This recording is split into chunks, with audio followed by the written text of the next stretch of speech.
Siguradong iyak ngayon at gumuho ang mundo ni na DDS Senators Bongo at Bato de la Rosa dahil dawit sila kasama ang iba pang mga personalidad ng tukhang o war on drugs ng Duterte regime bilang mga alleged co-perpetrators o kasabwat ni former President Rodrigo Duterte. My prosecution days, we planted evidence. First planted the intrigues. Lumabas sa mas kaunting redacted na bersyon ng document containing the charges o DCC na inihain ng Office of the Prosecutor noong ika-13 ng Pebrero na may 8 dating matataas na opisyal ang tinukoy bilang alleged co-perpetrators sa Crimes Against Humanity case laban kay Duterte. Ang sinabi ko ganito, prangkahan tayo, encourage the criminals to fight. Encourage them to draw their guns. Yan, buhay yan. Ayan ang sila, yan ang instruction ko. Pati yan si Koy.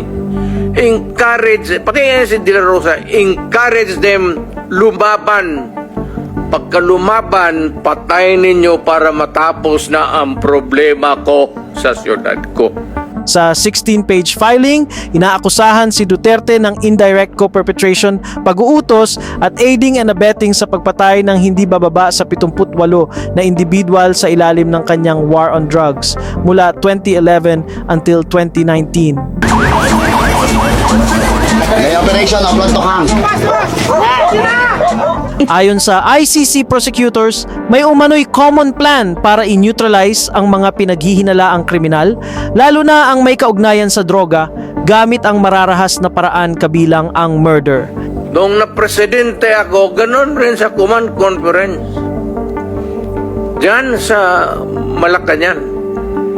Yan ang utos ko. Sa dokumento, detalyado ang sinasabing simula pa noong mayor pa si Duterte sa Davao City kung saan umano'y ginamit ang local police at non-police hitmen na kilala bilang Davao Death Squad or DDS. Sinasabi rin na si Duterte ang nasa apex ng istrukturang ito at kailangan ang kanyang approval sa operasyon.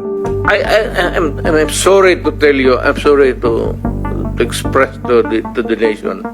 Unforgiving ako, hardliner, alam nila yan. Nang maging Pangulo noong 2016, lumawak umano ang operasyon nationwide.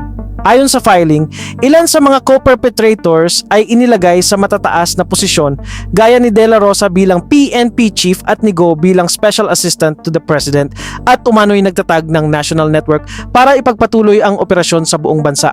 Bukod kina Bato at Go, kabilang din sa pinangalanan sina Vicente Danao, Camilo Cascolan, Oscar Albayalde, Dante Geran, Isidro La Peña at Vitaliano Aguirre, pati na ang iba pang miyembro ng PNP at high-ranking government officials.